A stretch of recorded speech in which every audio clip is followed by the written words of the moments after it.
तो चलिए दोस्तों शुरू करते हैं इकोनॉमिक्स एमए सेमेस्टर 1 का सीसी पेपर 1। ठीक है, कोर पेपर 1।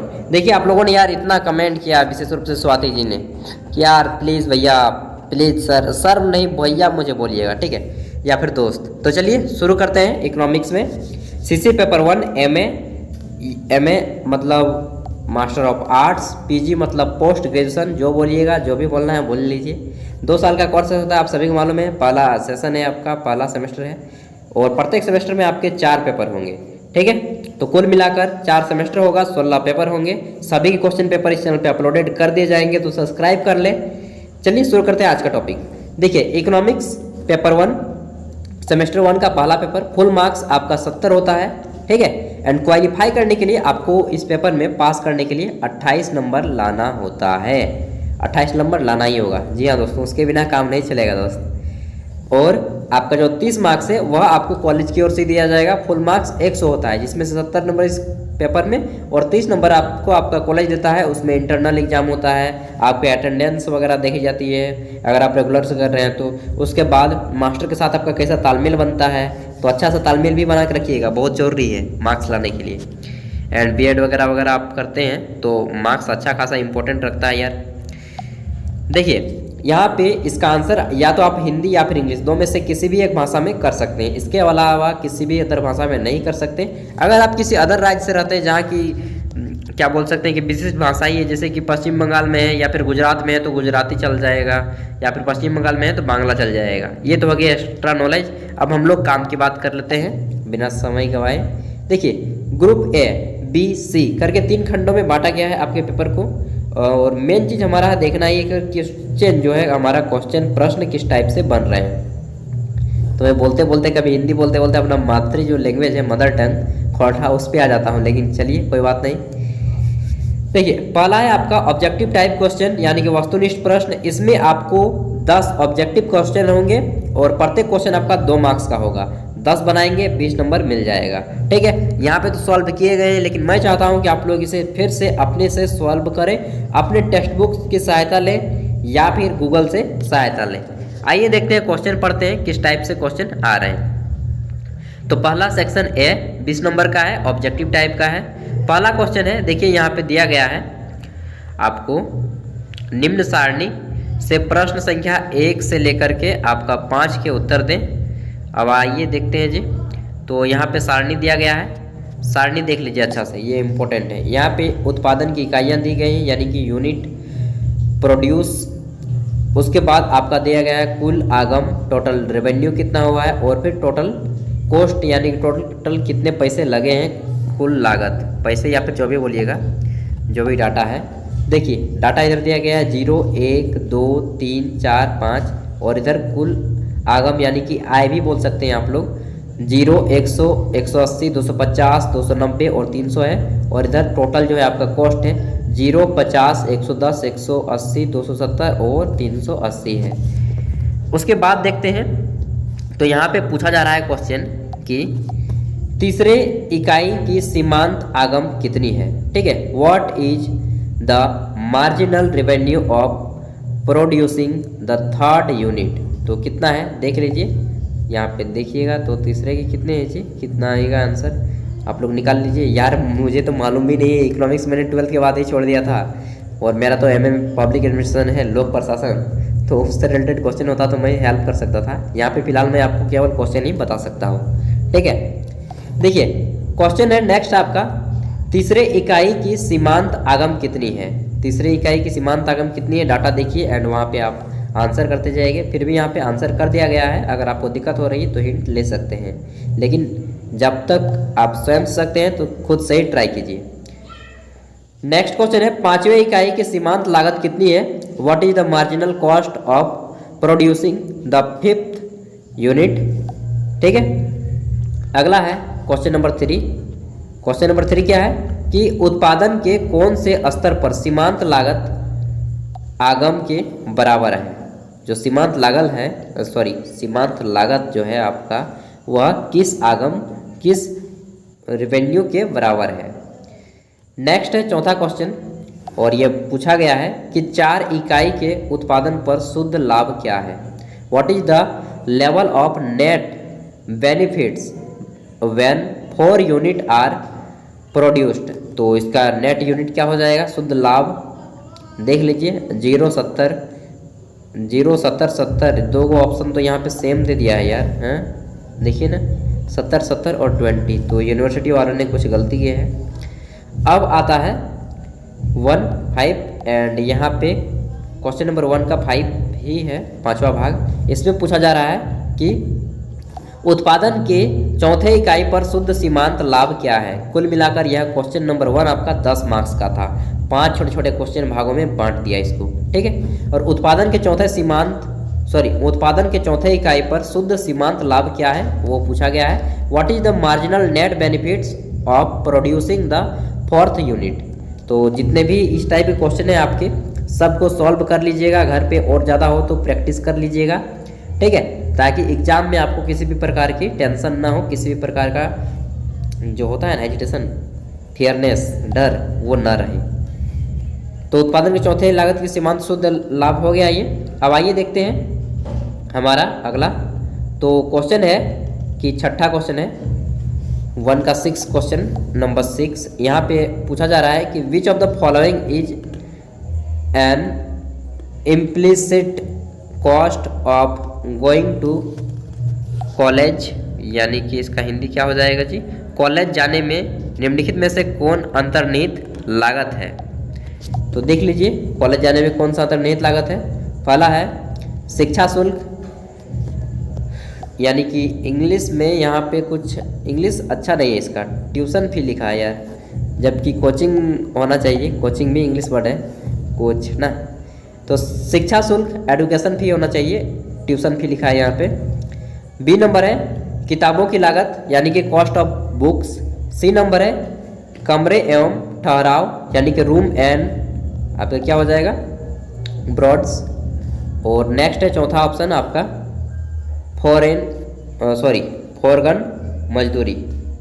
तो फॉरगन मजदूरी तो होगा ही नहीं जी, फॉरगन मजदूरी कहाँ से होगा ना, वेजेस, तीन ही में से कुछ होगा।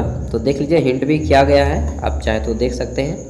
7 नंबर है आपका कि माइक्रो अर्थशास्त्र के निम्नलिखित में से सबसे अच्छा उदाहरण कौन है। और एक चीज़, अगर आपके सेमेस्टर 1 में माइक्रो इकोनॉमिक्स है तभी पेपर काम में आएगा, नहीं तो मुश्किल है दोस्त। देख लीजिएगा एडमिट कार्ड में वहाँ पे लिखा है माइक्रो इकोनॉमिक्स, तो डेफिनेटली क्वेश्चन इस टाइप से बनेंगे, आप सेफ हैं, ठीक है। और नहीं है तो फिर देख लीजिए कौन सा सब्जेक्ट है और कमेंट कीजिएगा। तो क्वेश्चन नंबर 7 क्या है कि माइक्रो अर्थशास्त्र के निम्नलिखित में से सबसे अच्छा उदाहरण कौन सा है। विच of the following is the best example of a micro economics topic, ठीक है। देखिए सबसे अच्छा टॉपिक कौन सा है, तो पहला उदाहरण है आपका मुद्रास्फीति, मुद्रा की पूर्ति का प्रभाव है, इंग्लिश में भी दिया गया है, the impact that the money supply has inflation, ठीक है। बी नंबर है आपका, यहाँ पे ये हो गया माइक्रो अर्थशास्त्र निम्नलिखित में सबसे अच्छा उदाहरण क्या है। बी नंबर है आपका सॉफ्ट ड्रिंक के कीमतों में वृद्धि के कारण। सी नंबर है संघीय घाटे के बजट का प्रभाव, संघीय घाटा ये चला गया वहाँ पे सेंट्रल लेवल और चौथा है आपका कि कीमत वृद्धि एवं बेरोजगारी के बीच व्यापार बंद, ठीक है। तो ये था 4 ऑप्शन, देख लीजिए कौन सा सही है, आपको कौन सा लग रहा है। नेक्स्ट क्वेश्चन पूछा गया है कि which factor among following we find in short run production, Maggi बनाए प्रोडक्शन प्रोसेस। तो यार भूख भी लग गया है और आप लोग के लिए रात को वीडियो बना रहा हूँ। अल्पकालीन उत्पादन प्रक्रिया में निम्नलिखित में से कौन से साधन होते हैं। तो देख लीजिए 4 ऑप्शन है, स्थिर साधन फिक्स फैक्टर, यानी कि बी नंबर है आपका परिवर्तनशील साधन जिसको हम लोग बोलते हैं कि वेरिएबल, ऊपर अप डाउन हो रहा है वेरिएबल फैक्टर्स, या फिर दोनों। तो जहाँ तक राय है दोनों ही मारिएगा, यहाँ पे ये शायद गलत है तो चेक कर लीजिएगा यार, मुझे इकोनॉमिक्स से ज़्यादा नॉलेज नहीं है दोस्त, फिर से मैं झूठ मूठ का विद्वान नहीं बनना चाहता हूँ यहाँ पे। 9 नंबर है आपका, अगर उपभोक्ता के आय में वृद्धि हो जाए तो एक्स वस्तु के मांग वक्र क्या होंगे बताना है। तो देखिए पहला ऑप्शन है आपका कि क्या होगा पहला ऑप्शन, अगर उपभोक्ता की आय में वृद्धि होती है तो क्या होना चाहिए, आवश्यक रूप से अपवर्तित रहेगा, यानी कि कोई बदलाव नहीं होगा, ठीक है, अनचेंज्ड। बी नंबर है दाएं या बाएं परिवर्तित हो जाएंगे, में shift either to the right और लेफ्ट। और सी नंबर है आवश्यक रूप से दाईं ओर परिवर्तित होगी। और डी नंबर है आवश्यक रूप से बाईं ओर परिवर्तित होगी। तो विल किधर होगा, लेफ्ट होगा, राइट होगा, आंसर कर लीजिएगा। एंड अंतिम क्वेश्चन है ऑब्जेक्टिव, उसके बाद आपके सरसरा के ख़त्म हो जाएगा पेपर। यहीं तक थोड़ा सा वीडियो लंबा हो जाता है बनाने के लिए। तो क्वेश्चन नंबर 10 क्या है कि किस प्रकार के बाजार में फर्मों की संख्या सबसे अधिक रहती है। जो बाजार है वहाँ पे किस प्रकार के फर्मों की संख्या सबसे अधिक रहती है। In which types of market do you have the largest number of firms. तो किस टाइप के बाजार में होती है। पहला है पूर्ण प्रतियोगिता एवं अल्पाधिकार। बी नंबर है पूर्ण प्रतियोगिता परफेक्ट कंपटीशन, जिसको हम लोग बोलते हैं। सी नंबर है आपका पूर्ण प्रतियोगिता एवं एकाधिकार। और डी नंबर है विभेदात्मक प्रतियोगिता एवं अल्पाधिकार। ठीक है, तो ये 4 ऑप्शन थे। आई होप कि आपको ऑब्जेक्टिव टाइप्स के क्वेश्चन देखने के बाद पता लग गया होगा कि इस टाइप से आपके एग्जाम में ऑब्जेक्टिव पूछे जाएंगे। अब आइए देखते हैं, यहाँ पे सब्जेक्टिव शुरू होता है। यहाँ से अब आपको लिखना होगा ग्रुप बी। ग्रुप बी में आपको जो है लिखना होगा, यहाँ पे 5 अंकों वाले 4 प्रश्नों के आंसर करने होंगे। कितने, 5 अंकों वाले आपको 4 प्रश्नों के आंसर करने होंगे। एक क्वेश्चन 5 नंबर का है, 4 का आंसर कीजिएगा, 20 नंबर मिलेंगे। ठीक है, तो इसका आंसर जो कीजिएगा आप लोग 100 से 150 शब्दों के बीच में कीजिएगा। कितना, 100 से 150 शब्दों के बीच में, क्योंकि 5 मार्क्स का है तो इतना नंबर, इतना वर्ड्स तो लिखना ही पड़ेगा दोस्त, अच्छे मार्क्स लाने के लिए। देखिए पहला क्वेश्चन है आपका, क्या है, आइए पढ़ते हैं। तो पहला है कि उदासीनता वक्र के द्वारा आप प्रभाव, प्रतिस्थापना प्रभाव एवं कीमत प्रभाव क्या पड़ेगा, क्या है जी। उदासीनता वक्र के द्वारा आप प्रभाव, प्रतिस्थापना प्रभाव एवं कीमत प्रभाव क्या होगा ये बताना है कि ये जो कर्व होगा किस टाइप से होगा। इनकम इफेक्ट, यार लाइट चला गया, 1 मिनट रुकिएगा। तो चलिए हम लोग जला लिए हैं लाइट। हाँ, तो हम लोग कहाँ पे थे, यहाँ पे उदासीनता वक्र के द्वारा आप प्रभाव, प्रतिस्थापन प्रभाव एवं कीमत प्रभाव, income effect, substitution effect and price effect bye indifference curve. And आइए देखते हैं 3 नंबर क्वेश्चन। क्वेश्चन नंबर 3 यहाँ पे पूछा गया है कि परिवर्तनशील अनुपात के नियम, यानी कि जो लॉ होता है आपका वेरिएबल प्रोपोर्शन का, वो बताना है कि क्या क्या नियम है। यार न्यूटन के लॉ जैसा बता दीजिए ना। चौथा क्वेश्चन है आपका, केवल 4 के ही आपको आंसर करने हैं। यहाँ पे टोटल आपके 7 क्वेश्चन दिए हैं, केवल 4 के ही आंसर करने हैं। ठीक है, जो आप आसानी से कर पाए उसी को कीजिएगा। कुर्नो का द्व्याधिकार मॉडल पे आप लिख सकते हैं। 5 नंबर है सम सीमांत उपयोगिता नियम। छठा है आपका हिग्स के उपभोक्ता बचत का जो नियम है उसके बारे में क्या बोल रहे हैं ये हिग्स, उनके विचारों को लिखना है। एंड 7 नंबर क्वेश्चन है आपका अल्पाधिकार के अंतर्गत पूर्ण क्वार्टेल एवं कीमत निर्धारण। ठीक है, तो परफेक्ट मॉडल ऑफ आपका quartile in oligopoly and price डिटर्मिनेंस। तो डिटर्मिनेशन ये क्या है जी, मुझे तो कुछ समझ में नहीं आ रहा है दोस्त, मालूम नहीं, मुझे अजनबी जैसा लग रहा है इस पेपर के साथ। आगे देखते हैं group C.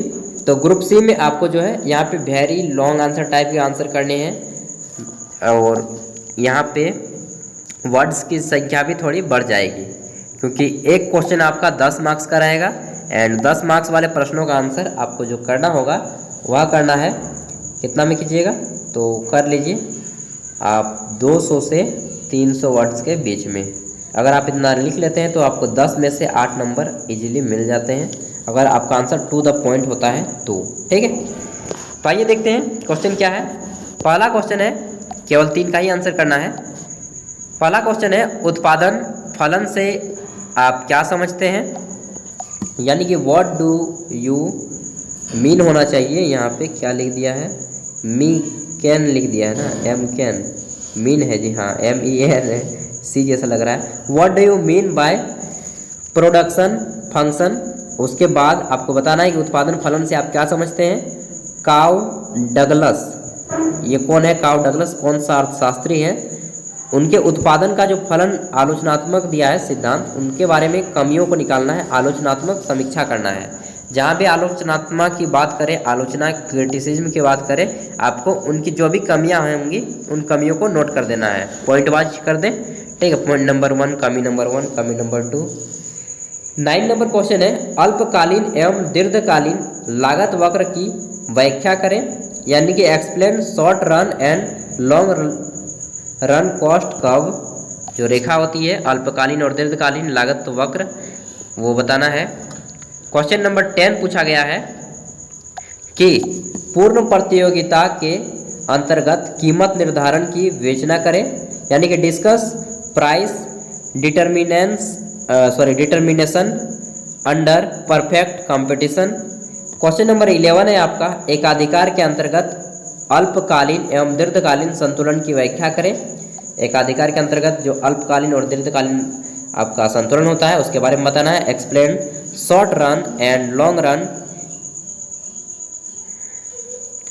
Equilibrium under monopoly. तो यार वीडियो बनाने के चक्कर में लाइन भी कट गया, अब लाइन कब आएगा तब जाके खाना बनाएंगे। चलिए, पहला चीज़ है पढ़ाई, आप लोग का पढ़ाई नहीं रुकना चाहिए, किसी का भी पढ़ाई नहीं रुकना चाहिए दोस्त। जहाँ तक आपके अगर अगल बगल में भी कोई हो तो उनकी हेल्प कीजिएगा। एकाधिकार के अंतर्गत अल्पकालीन एवं दीर्घकालीन की व्याख्या करें। और अंतिम क्वेश्चन है आपका क्वेश्चन नंबर 12 कि एकाधिकारात्मक प्रतियोगिता के अंतर्गत अल्पकालीन एवं दीर्घकालीन संतुलन की व्याख्या करें। Explain short run and long run equilibrium under monopolistic competition. तो ये था आपका क्वेश्चन, ठीक है। इकोनॉमिक्स MA या फिर PG जो बोलिएगा, PG MA MCOM MSc, इन तीनों को PG बोलते हैं। जैसे कि BA BCom BSc, इन तीनों को हम लोग क्या बोलते हैं, UG बोलते हैं, ठीक है। उसी तरह इसको PG बोलते हैं। एंड इसमें आपको इसी टाइप के क्वेश्चन पूछे जाएंगे, माइक्रो इकोनॉमिक्स से रिलेटेड होगा। तो इसके बाद जो भी पेपर होंगे CC1 CC2 CC3 से लेकर के CC16 तक के सभी क्वेश्चन आपको दिए जाएंगे। चैनल पे पहली बार आए तो सब्सक्राइब कर लें। साथ ही अगर आपका कोई दोस्त तैयारी कर रहा हो कुछ भी, क्लास 8 से लेकर के PhD तक के क्वेश्चन पेपर यहाँ पे अपलोड किए जाते हैं। तो ऑल द बेस्ट दोस्तों, काफ़ी ज़्यादा समय ले लिया, थैंक यू। अगर आपको वीडियो पसंद आई है तो लाइक करें, अपने दोस्तों तक शेयर करें, चैनल पर पहली बार आए तो सब्सक्राइब करें। बाकी आपकी मर्जी, यार ना करें तो भी खुश रहेंगे। Thank you.